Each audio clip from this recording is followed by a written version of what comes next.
Thanks for joining us again. We're reading Chapter 4 of Charlotte's Web. This chapter is called Loneliness. Have you ever been lonely? What does that feel like? Is that a happy feeling?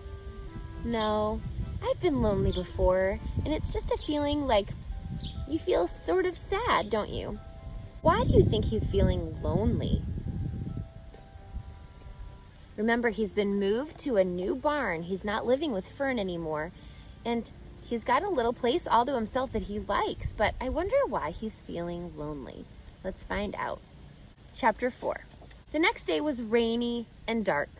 Rain fell on the roof of the barn and dripped steadily from the eaves. Rain fell in the barnyard and ran in crooked courses into the lane where thistles and pigweed grew. Rain spattered against Mrs. Zuckerman's kitchen windows and came gushing out of the downspouts. Rain fell on the backs of the sheep as they grazed in the meadow. When the sheep, tired of standing in the rain, walked slowly up the lane and into the fold. Rain upset Wilbur's plans. Wilbur had planned to go out this day and dig a new hole in his yard. He had other plans too. His plans for the day went something like this. Breakfast at 6:30. Skim milk, crusts, middlings, bits of donuts, wheat cakes with drops of maple syrup sticking to them, potato skins, leftover custard pudding with raisins and bits of shredded wheat. Breakfast would be finished at 7. From 7 to 8, Wilbur planned to have a talk with Templeton, the rat that lived under his trough. Talking with Templeton was not the most interesting occupation in the world, but it was better than nothing. From 8 to 9, Wilbur planned to take a nap outdoors in the sun. From 9 to 11, he planned to dig a hole or a trench and possibly find something good to eat buried in the dirt. From 11 to 12, he planned to stand still and watch flies on the boards, watch bees in the clover, and watch swallows in the air. 12 o'clock, lunchtime. Middlings, warm water, apple parings, meat gravy, carrot scrapings, meat scraps, stale hominy, and the wrapper off a package of cheese. Lunch would be over at 1. From 1 to 2, Wilbur planned to sleep. From 2 to 3, he planned to scratch itchy places by rubbing against the fence. From 3 to 4, he planned to stand perfectly still and think of what it was like to be alive and to wait for Fern.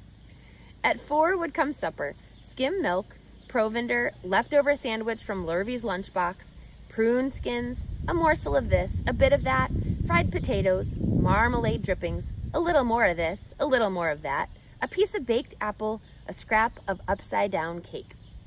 Wilbur had gone to sleep thinking about these plans. He awoke at 6 and saw the rain, and it seemed as though he couldn't bear it. "I get everything all beautifully planned out, and it has to go and rain," he said. For a while, he stood gloomily indoors. Then he walked to the door and looked out. Drops of rain struck his face. His yard was cold and wet. His trough had an inch of rainwater in it. Templeton was nowhere to be seen. "Are you out there, Templeton?" called Wilbur. There was no answer. Suddenly, Wilbur felt lonely and friendless. "One day, just like another," he groaned. "I'm very young. I have no real friends here in the barn. It's going to rain all morning and all afternoon, and Fern won't come in such bad weather. Oh, honestly." And Wilbur was crying again for the second time in 2 days. He's so cute, isn't he? At 6:30, Wilbur heard the banging of a pail. Lurvy was standing outside in the rain, stirring up breakfast. "Come on, pig," said Lurvy. Wilbur did not budge. Lurvy dumped the slops, scraped the pail, and walked away. He noticed that something was wrong with the pig. Wilbur didn't want food. He wanted love. He wanted a friend, someone who would play with him. He mentioned this to the goose, who was sitting quietly in the corner of the sheepfold. "Will you come over and play with me?" he asked. Sorry, said the goose. "I'm sitting on my eggs, 8 of them. Got to keep them toasty, warm. I have to stay right here. I'm no flibberty-ibberty-gibbet. I do not play when there are eggs to hatch. I'm expecting goslings." "Well, I didn't think you were expecting woodpeckers," said Wilbur bitterly. Wilbur next tried one of the lambs. "Will you please play with me?" he asked. "Certainly not," said the lamb. "In the first place, I cannot get into your pen, as I am not old enough to jump over the fence. In the second place, I am not interested in pigs. Pigs mean less than nothing to me."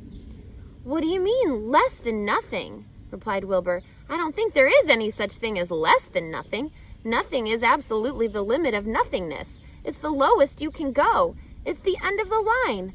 How can something be less than nothing? If there were something that was less than nothing, then nothing would not be nothing. It would be something, even though that's just a very little bit of something. But if nothing is nothing, then nothing has nothing that is less than it is." "Oh, be quiet," said the lamb. "Go play by yourself. I don't play with pigs." Sadly, Wilbur lay down and listened to the rain. Soon he saw the rat climbing down a slanting board that he used as a stairway. "Will you play with me, Templeton?" asked Wilbur. "Play?"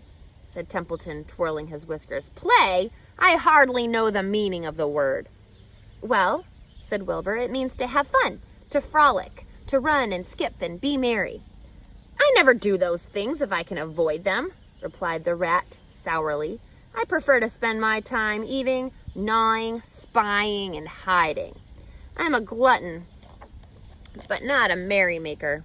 Right now, I am on my way to your trough to eat your breakfast, since you haven't got sense enough to eat it yourself." And Templeton the rat crept stealthily along the wall and disappeared into a private tunnel that he had dug between the door and the trough in Wilbur's yard. Templeton was a crafty rat, and he had things pretty much his own way. The tunnel was an example of his skill and cunning. The tunnel enabled him to get from the barn to his hiding place under the pig trough without coming out into the open. He had tunnels and runways all over Mr. Zuckerman's farm, and could get from one place to another without being seen. Usually he slept during the daytime and was abroad only after dark. Wilbur watched him disappear into his tunnel. In a moment he saw the rat's sharp nose poke out from underneath the wooden trough. Cautiously, Templeton pulled himself over the edge of the trough. This was almost more than Wilbur could stand. On this dreary, rainy day, to see his breakfast being eaten by somebody else. He knew Templeton was getting soaked out there in the pouring rain, but even that didn't comfort him. Friendless, dejected, and hungry, he threw himself down in the manure and sobbed.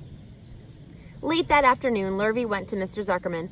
"I think there's something wrong with that pig of yours. He hasn't touched his food." "Give him 2 spoonfuls of sulfur and a little molasses," said Mr. Zuckerman. Wilbur couldn't believe what was happening to him when Lurvy caught him and forced the medicine down his throat.